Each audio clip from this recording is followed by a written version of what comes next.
Welcome to Transition Tuesdays for this Tuesday, January 31st, 2023. I am your host, Russ Williams. I'm so glad you could be here, ladies and gentlemen. I know you could have been anywhere in this world today. But you decided to be here with me. And I appreciate that. And more importantly, I appreciate you. So welcome to Transition Tuesdays, my friends. Hey, guys. I have a special guest, as you see on the screen. We're going to get into this young man's story in a second. But before I do that, I always like to state my intentions. And my intention is to give you the opportunity to laugh, smile, think, and engage in honest conversations about your life's transition. So that's what we do here on Transition Tuesdays. And speaking of honest conversation, I got my special guest, and I'm going to go read his bio, because this guy is an interesting guy. I can't wait to have this guy on the show. I heard a lot about him, and I'm glad he's here today. So, my special guest is the author of the book, One Thing Leads to Another. Now, One Thing Leads to Another is the personal detailed reflection of my guest's conscious development of becoming a man.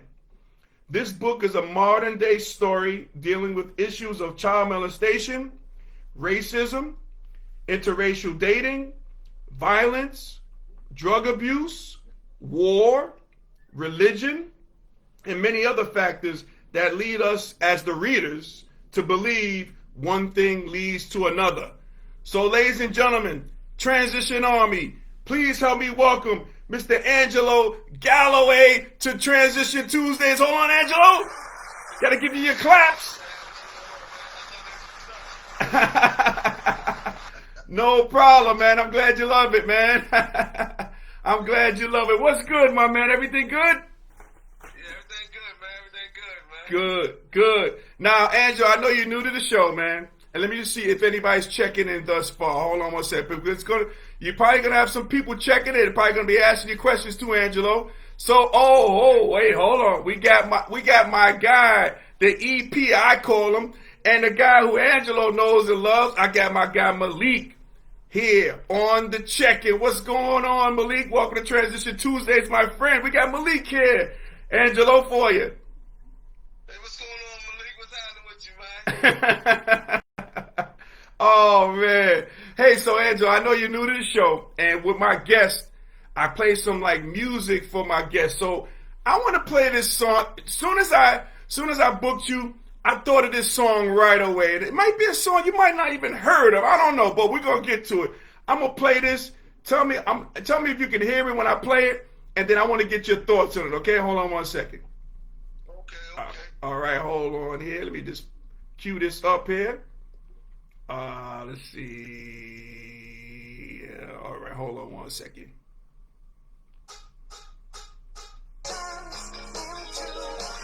Hold on a second. Can you hear that? Okay. All right, we're going to get to the chorus. Here we go. Listen to this chorus right here. Hold on.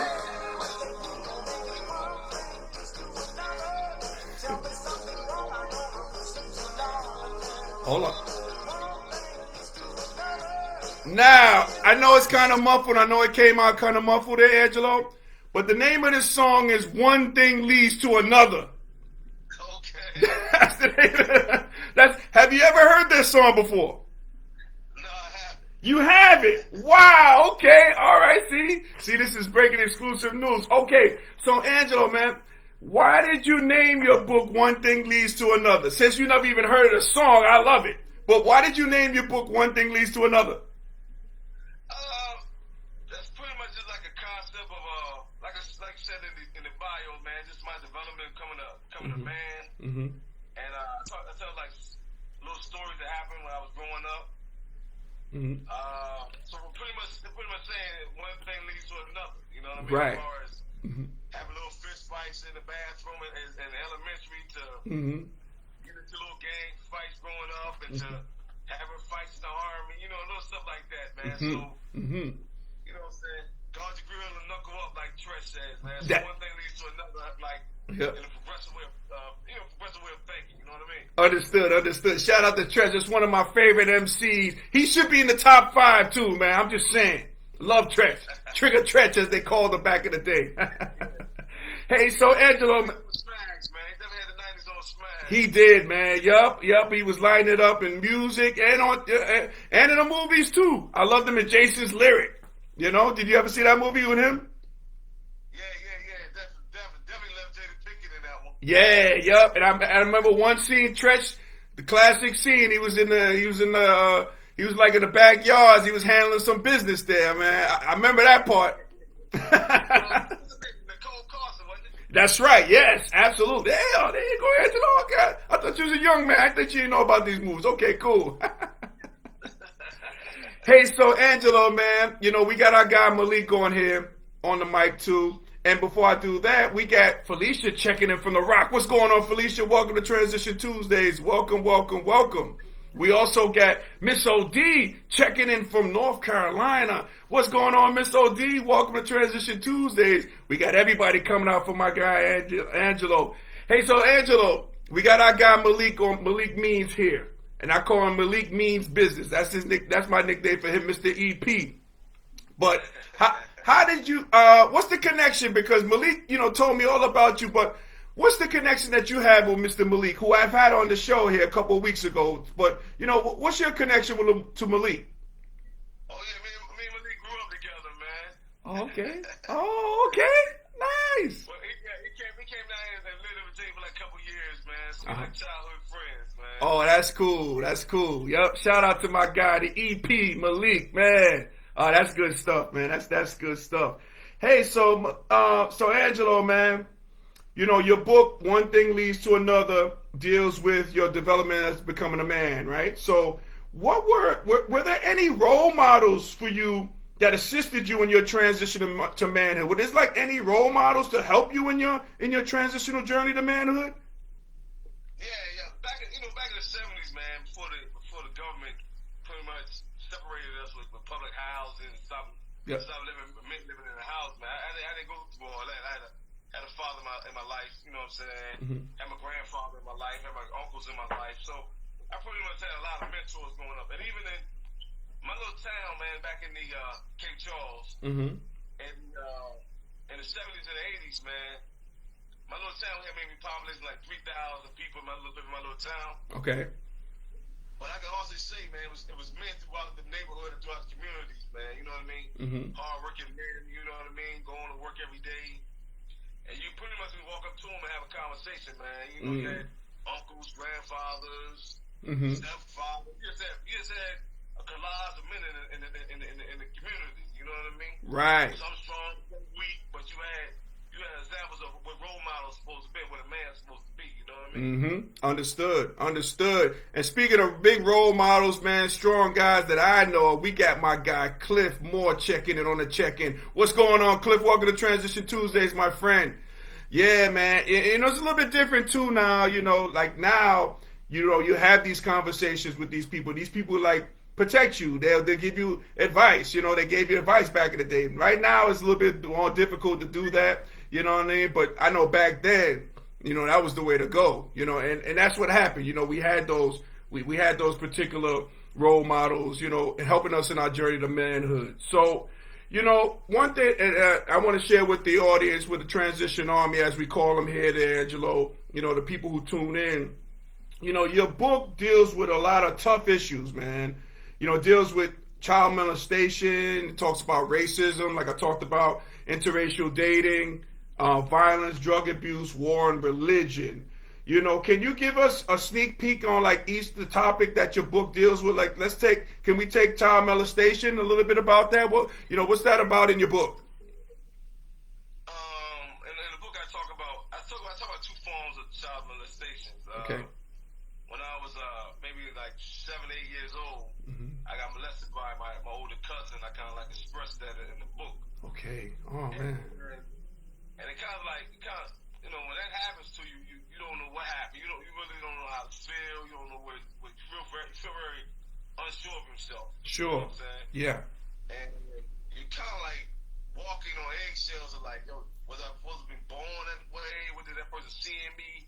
Why did he choose me out of all people? You know what I'm saying? Why was I supposed to be born a girl? There's all kinds of thoughts run through your mind. Right. So I touched on that in the book. And then the blessing for me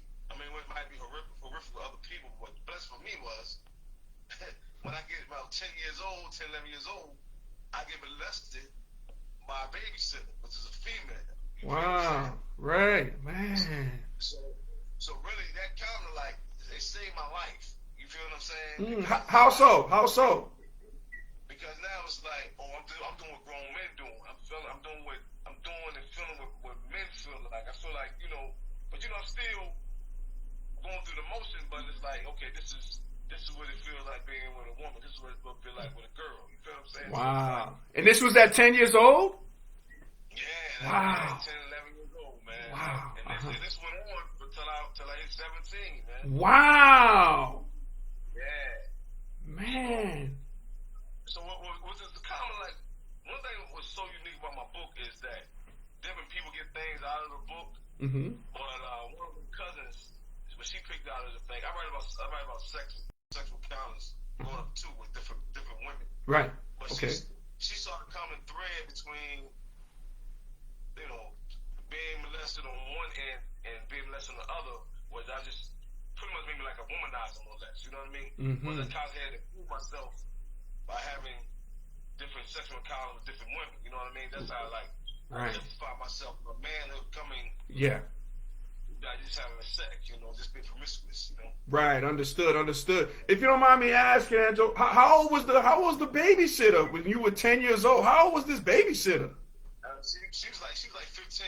Wow. Okay. She was like 14, 15 years old. Because she was kind of like, I guess, kind of practicing with me, I guess. Right. Yeah. Wow. Now, again, I don't mean to pry, but you don't have to answer this question. You don't want to, but do you ever see this person again? Have you seen these people again who's done this? What happened? I haven't really spoke. I texted him. Okay. And when I texted her, I reached out to her through message and whatever, and she was kind of upset. She was kind of upset about the book.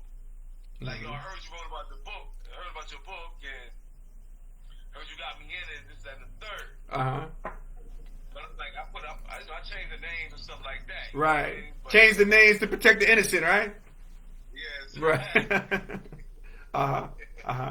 So she got upset about that. You know what I mean? I'm not gonna buy your book, and you didn't have to do this, and you shouldn't put me out there like that. But hey, you just telling your truth.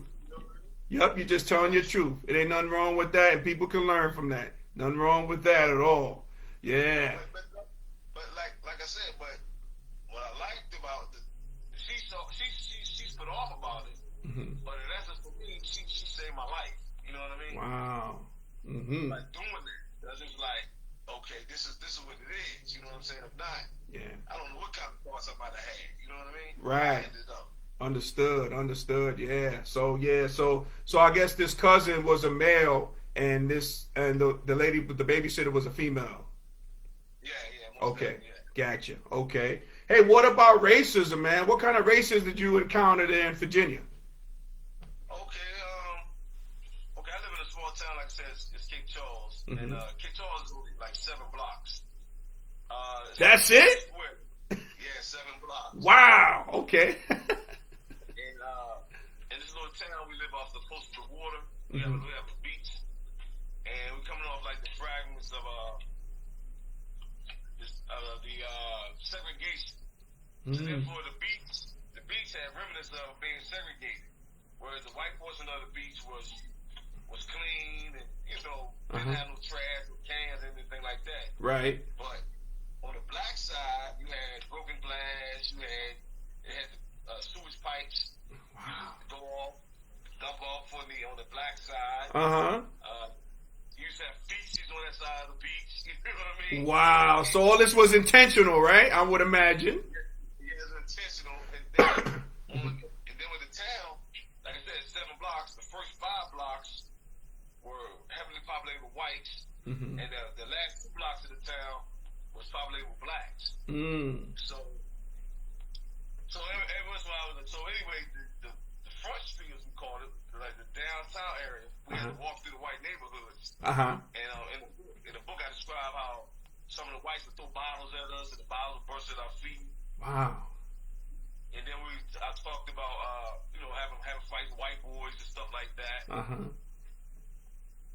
It was was constantly, you pretty much understood that where the division lied in my little town. You know what I mean? Between blacks and whites, they didn't hide their prejudice.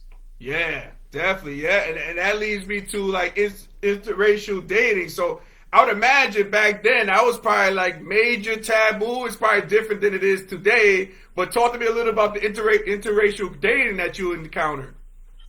Okay, the interracial dating, man. I really talked about that coming from Germany. Okay. When I was stationed in Germany and went from the transition of being with black women and then dealing with white women. You know, so I go into detail of dealing with that in the military, where it's growing up looking at white women was like taboo.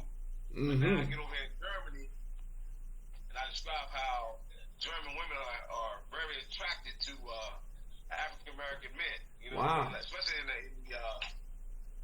the 80s and the 90s, where you had the MC Hammer dances and that's right, like that. Yep, with the Gumbies. Yep. So you go to Germany, and at that time hip hop was fairly new. Yep. So you know, the guys over there doing the latest dances and stuff like that, and the German women were really attracted to being with black men. Wow. So they weren't really shy about pursuing black men. Right. So anyway, how I ended up sleeping with white women is because the male to female ratio, you have so many. It's a limit of black women. And I don't know the ratio, but on most bases, you know, it's predominantly men, and then you have less women. So therefore, you pretty much had to compete for the affection of a black woman. So I'm like, so therefore, you got the German women over here being easy. Right. You got the black women being picking and choosing. Yeah. And I'm like, well, I'm going over here where I ain't got to compete. Yep. So I describe stuff like that. Right. When I went through in Germany, dealing with white women, and even dealing with issues of having seeing my dark hand against that white flesh. You know, that's even mind blowing. You know. Yeah, definitely, man. Hey, what part of the armed forces were you a part of there? Oh, I was in the Army. I did 6 years in the United States Army. Wow. Okay. And you were stationed in Germany for a little. Yeah, I was stationed in Germany, and I was stationed at. I got sent from Germany. I went to Desert Storm. Wow. I talked about my experience in Desert Storm. And then I eventually ended up getting stationed in Virginia Beach, which is Fort Stewart, right here in Virginia Beach. Oh, okay. Wow, man. I'm sure you got stories, but I've known people who've been part of war, like Desert Storm. Like I got one partner of mine who told me he had a great time in Desert Storm. It was a great time. I mean, that's what he was telling me. I was like, what? He said it was great. He had an absolute great time. He was saying. Yeah. It depends on your job and where you was at. I was in the infantry unit. So therefore, but my MOS, I was a supply specialist. Okay. MOS is job occupation in the Army. Okay. So I was supply. So what happened? I was in the rear. And so I got to see the little parties that people had. Everybody had the same experience in Desert Storm. Right. When I was in the infantry unit, my friends, they had a whole different experience because they on the front line. So every day I had to take them chow, make mail runs, and I put all that in my story in my book too. Okay. You got female soldiers over there too. They engage with male friends, so it's not. Yeah. It's not as bad as everybody think it is. Yep, that's what I heard. That's what the stories that was told to me. No, I get it, man. Yeah, and let's save those stories for the book. I want people to read those stories. And I know they juicy. I can feel they juicy, Angelo. I know you got some good ones in there. Yeah, the book is definitely a phase turn. Oh, that's great. That's great. Talk to me about drug abuse. So was this your own drug abuse, or was this family members, or? What really happens is I talk about drug abuse in the first chapter, whereas I talk about my dealing in illegal activities. You know what I mean? Understood. I talk about drug abuse, what I've seen, the crackheads, stuff like that. You know what I mean? And my relationship with them, and seeing the horrors of them using drugs and drug dealers abusing them by, how people mistreat drug addicts, right. Hit them upside the head, they kick them, and they definitely mistreat them. So I write about that in my book as well. Yep, absolutely, absolutely. And finally, talk to me a little bit about, because I find it very interesting. You talk about one of the things that you cover in the book is religion. So was like your religion like altered, or what's your thoughts on religion in terms of what you have in the book? Well, I was raised in a Baptist church. Mm-hmm. So I grew up two houses down from Baptist church. Okay. So my religion faith was basically Christianity. Mm-hmm. But as I talk in the story, I talk about like the 5% of teachings coming to my town of Cape Charles. Mm-hmm. Back in the 70s and 80s, parents used to send their kids to the South for the summer. That's right. That was me. I was in the summertime, from New York, North Carolina, all day, a good month. Yeah, so you have guys like from New York and New Jersey just come down with the 5% of teachings. You know what I mean? Yes, Supreme being. I was fascinated by this. You know what I mean? Because I never heard anything like that. You know what I mean? Right. You go to the Christian church, you got the white Jesus on the wall. Yep. And he's totally clueless, but you hear whispers that Jesus was black, but nobody's really saying, "Oh, Jesus was black." Not back then. Mm-hmm. You just like, "Oh, hair like wool, skin like grass." You read that in the Book of Revelations, but you didn't see the physical thing of it. So when the guys would come down from New York and New Jersey and Philly, they would come down with the 5% teachings, and that was just mind blowing to me. You know what I mean? Mm-hmm. So that was my transition from Christianity to studying 5%ers. Right. And then when I went to Saudi Arabia, I saw Islam. Wow. And to see the humbleness of Islam was mind blowing. Because you were hearing what happened is we go to the mall. We go to the mall and shop, and you would see people walk around in a hijab, fully clothed from head to toe. And you can only see parts of their eyes. And it was almost like seeing ghosts. You know what I mean? Because it's like, wow, they fully clothed, and they're not speaking to you. But you really don't know if they're not speaking to you because you're American, or they're not speaking to you because of the religious faith. Because women are allowed to engage with men in Islam. Not that faith, you know? Right. So I've experienced like being in the shop, buying stuff, and then hearing that Don come being called over the loudspeakers. So as I'm making a purchase, the merchant, he'll turn around and walk in the back, and he'll go and offer salat. We're going to make prayer. And all the times we just sitting in the store like, what do we do? But we too scared. We too scared to go because in Islam, the part of the theft, they cut off your left hand. Whoa. So like, they don't want to fuck, but they gonna go pray, but they pretty much stop that we ain't gonna leave, or they pretty much got their trust in Allah that whatever's lost me be returned back to them. So it was really definitely an experience to just see the whole city shut down and watch people pray. Yeah. It was definitely an experience, man. Yeah, I could imagine. So Angelo, man, what made you want to write a book about yourself, like a novel about you? Like, what made you? What you know? And what I should say is, and don't take this personally, but who or what gave you the audacity to write a book? Because this is important. That's important, you know. Because not everybody can write a book. So congratulations to you on that, first of all. Yeah, thank you. I appreciate it. I think everybody wants. Now that I wrote the book, a lot of people say, "Man, I want to write a book, man. I'm thinking about writing a book. How do you come up with the concept to write a book?" And so really, to me, it's like everybody wants to leave a time capsule. So pretty much, one thing leads to another. Is my time capsule. That's right. That's right. So when you look at what's going on in Cape Charles and in the 70s, 80s, and the 90s, you can pick up my book and read it. So there you go. To be honest with you, man, like during the time of the Clinton era, Monica Lewinsky and Bill Clinton. Okay, Monica Lewinsky wrote a book, and I'm like, yo, what in the world could she write about? I'm sitting like, damn. So when that book came out, I read the reviews, and it was like pretty much saying it was born and stuff like that. But I'm like, well, she wrote a book, I can write a book. You know what I mean? There you go. So what I did was, man, I put the into the pad, man, and I try to make my book raw, uncut, Yep. and enticing. I wanted to be a page turner. Mm-hmm. I got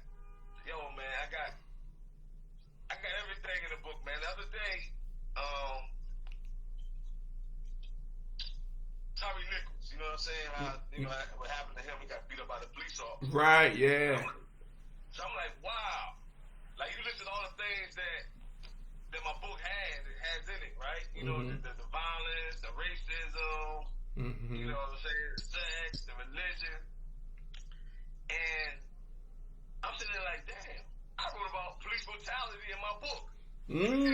There you go, people. That's why we gotta read it. We gotta get the book. Yeah, that's true. I'm talking about a lot of experience things that I went through, which you know which is kind of comical in a lot of things because like I said, different people take different things from my book. Mm-hmm. A lot of people say, "Oh man, your book was funny, man. I couldn't put it down."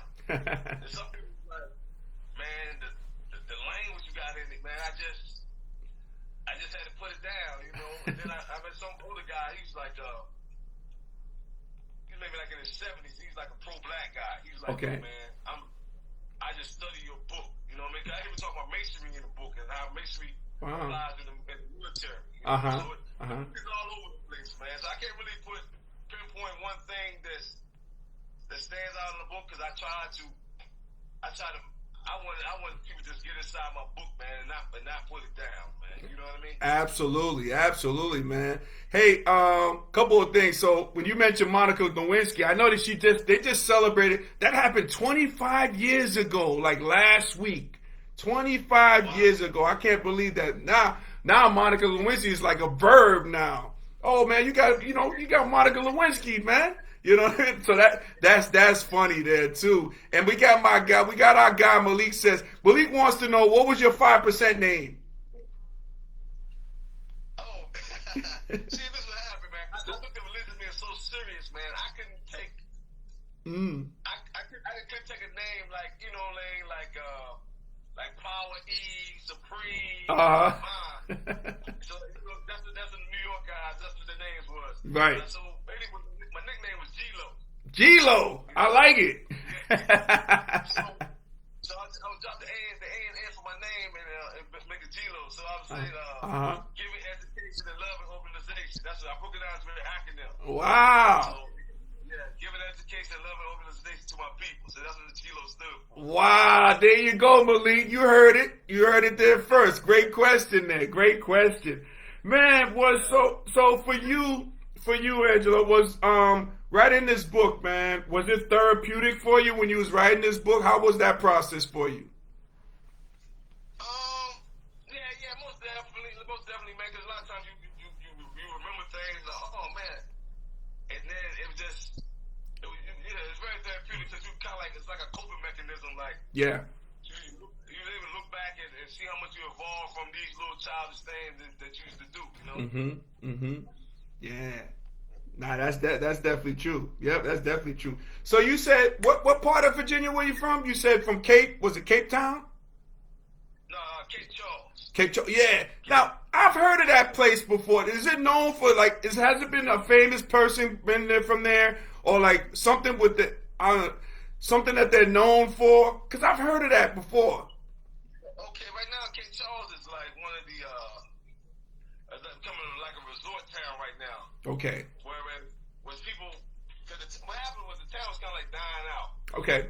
Because like the old racist people that was here in the 70s and 80s, yep, they were dying out. And what happened there, our parents, I'm 50 years old. So okay, young guy. My parents' generation, a lot of them moved away. And because because the town of Cape Charles came about because of the railroad. So anyway, as the older people died away, and people that was a generation ahead of me, they moved away. So the town pretty much became almost like a ghost town. So now you have an influx of people coming here because the land was so cheap. So now it's almost like I said, it's a tourist area now. So Cape Charles pretty much known for seafood. Oh, okay. Okay. Cool. All right. So, Angelo, is there anything in your book that you regret writing about in your novel? No. Okay. All right. So you stand by everything in there, which is great. Yeah, I stand by everything in it, man. Only thing is kind of like, my mother said the language is kind of strong, but that was my full intent. You know what I mean? Right. We grew up in a different era. You know what I'm saying? Because Yep. what's so unique about my book too is certain chapters are outlined with hip hop music. I would start a chapter out quoting a hip hop song, and then I would relate the song to my life. And put a story. Yeah. So yeah. Definitely. I'm proud of it, man. I think it's a masterpiece, man. I love I it. think it's a masterpiece. No, I love it, man. Yeah, man. Hey, so and Malik, I'm gonna answer your question in a second too. We're gonna get that out there in a second. But so Angelo, I know this is gonna be a New York Times bestseller. I can just feel it because I can feel your passion about it. Telling your story. You're gonna be helping others in the process as well too. So I'm putting it out there. This book, one thing leads to another. New York Times bestseller. You're probably gonna get all these awards and accolades. There you go. There it is right there. The page turner. One thing leads to another, right? So who are you gonna really thank? Because we don't all do it alone. But who are you gonna when you up there getting awards and this and that and the third, and you gotta, you're gonna be up there thanking people. Like who's gonna be some people that you're gonna thank for making this journey for you? First thing I have to give praise, all praises be to Allah. Then it become my mother, she's been very supportive. Great. For everything I've been through. I've took her through a whole lot. You know what I mean? A whole lot. Right. Even in my book, I write about me, me being in jail. Yep. I write about jail. Everything is in that book, man. Okay. And I give a shout out to Malik. I got Malik a shout out, and he's back in the book. Wow. You know what I'm saying? That's great. Most definitely. Me and Malik linked up, man, and he's helped me out. Matter of fact, his father edited the book. Wow, that's great. Yeah, his father was a mentor of mine too growing up here. Matter of fact, Malik's father's a doctor. He got a doctorate degree.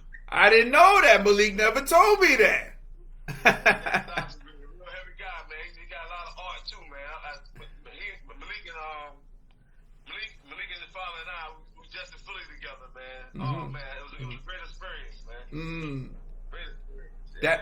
That's great. That's great. So Malik asked the question, and again, I was going to get to this question, but I'm glad Malik brought it up. Where can people? I want to get a shout out to Ty Cooper, man. Ty Cooper, he the one helped design the book for me too. Okay, Ty Cooper. Matter of fact, he's from Harlem, New York. Oh, okay. So he's a good cat. All right. Yep.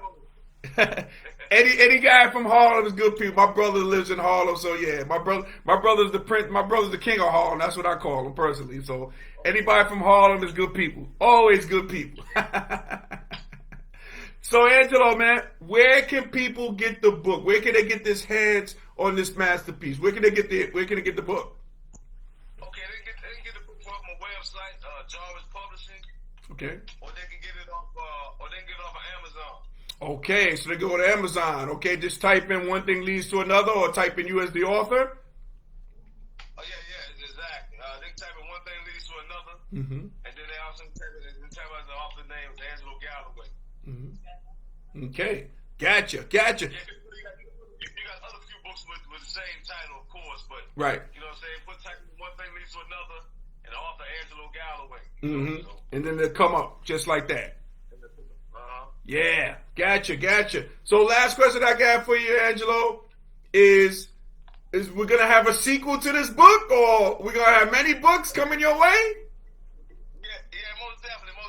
Yeah, man, this is really a prequel to the one I'm working on right now. Oh, okay. Oh, nice. Okay. All right. Oh man, that's good. That is so cool, man. Hey, Angelo, let me just do a couple of little housekeeping things, man, but I want you to stay on for a sec. And so, ladies and gentlemen, Transition Army, if we were able to make you laugh, smile, and think during this broadcast, my good friend, you have accomplished something major today. So celebrate your victory. Listen to these words by Angelo, man. He's giving game, you know what I mean? sometimes we got to go through things to help others. And that's what one thing leads to another. That's what this book does for everybody who's going to come in contact with this book to read the book. So celebrate your victory. I'm celebrating the victory that you guys are here today. So, man, I want to thank each and every one of you for watching Transition Tuesdays each and every Tuesday. I appreciate you guys from the bottom of my heart. And what I always do, guys, is, I'm going to post this show, and also you can also see our show and our past episodes on our YouTube channel, Transition Tuesdays. So make sure you do that. And I want to give a shout out to my guy, all right, Angelo Galloway, for coming on the show. Yeah, man, definitely, Angelo, man. I appreciate having you on. Oh, I'm peeping that shirt. Black Readers Matter. Where you get that from, man? I like that. I got to cop one of those. Oh, yeah, that come from the EP, man. That come from Malik. Malik designed this shirt, man. Wow. Yeah, I'm not surprised with the EP. Always got his hands doing things. That's a big one. I love that, man. That is a nice one, man. Yeah, man. Black Readers Matter. Right there, man. Black Readers Matter. We gotta get that trending. Yep, we do. One thing to another. That's right. We gotta get the book trending. Yes. One more time, man.